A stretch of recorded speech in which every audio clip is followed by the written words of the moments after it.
My supreme namaskarams to all of you. My name is Nerala Malyadri. I have been practicing as an advocate of Honorable Supreme Court and Honorable High Courts of Andhra Pradesh and Telangana after my retirement voluntarily as a district judge. Today, being a festival day for Hindus, Vaikunta Ekadasi, and for Christians, Christmas, it's a memorable, wonderful day. On this festive occasion, I am speaking to you about the women and Honorable Supreme Court as a champion of women's rights and also Indian important constitutional legal provisions for women in India. In my next video, we will speak about legislation related to women's rights. You know very well, the Honorable Supreme Court is marking 70 years of its establishment after independence. The critical and important and most dynamic and active role it has played in the development of the jurisprudence of rights and expanding progressive liberalization and democratic values in its judgments and also implementation of judgment really applaudable. The influence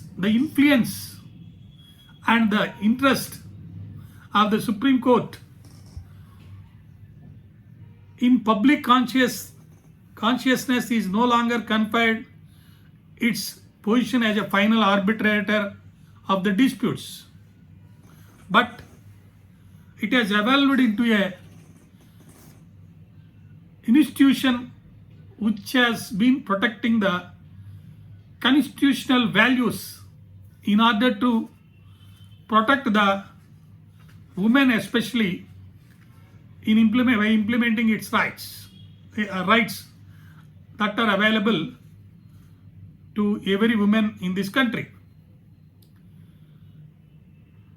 The Supreme Court is moved in many occasions by the frontline protectors and rights groups and civil society in order to achieve the goals of the Constitution.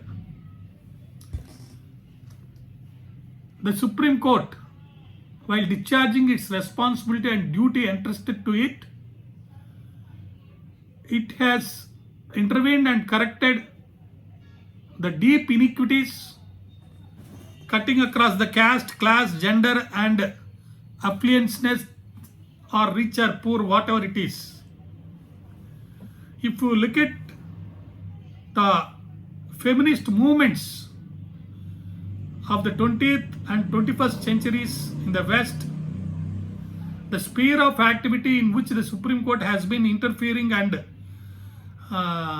controlling and affecting the interest of civil society, politics and the armed forces in India, definitely we can by looking into the various judgments of the Supreme Court can say that the Honorable Supreme Court is a champion of women's rights. We can surely say that it has paved a way for correcting the inequalities and protecting the interests of women, and then directing the various organs of the state, including the executive and legislature, to take up steps to uphold the women's rights in the country. You can say in Vinita Sharma and Rakesh Sharma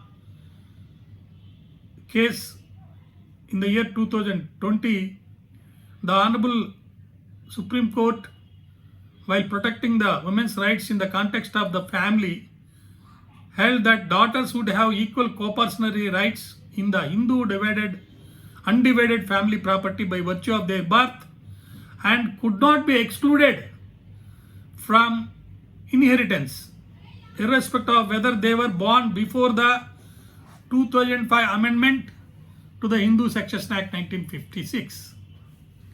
Before the 2005 amendment, you know very well, there was a marked and interesting discrimination in respect of Hindu undivided properties in determining the rights of a person depending upon whether he is a son or daughter in claiming inheritance. A son used to get right by birth, whereas for a girl it's not like that.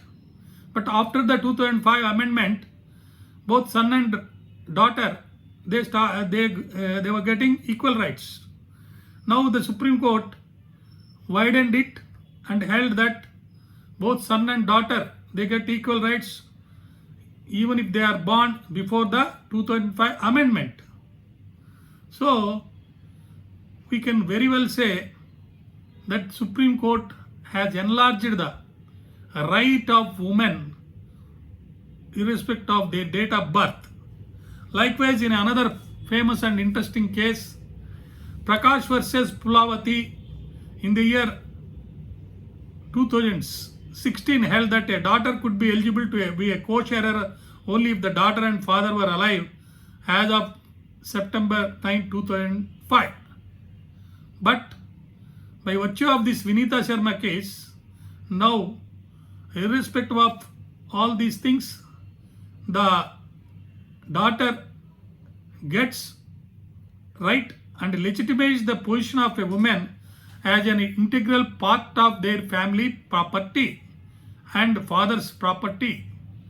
So, you know very well, this is in respect of the right of share of the property of Hindu divided family of Hindus. Generally speaking, in respect of sexual harassment at workplaces, famous detailed guidelines were ordered in Vishaka versus State of Rajasthan in 1997.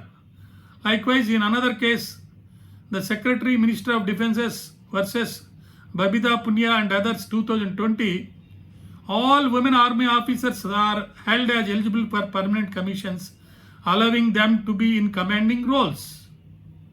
So women officers are now on par with their male counterparts. In another case, Sharia Banu versus Union of India, the Honorable Supreme Court held that the practice of instant triple talaq is against the basic tenets of the Quran.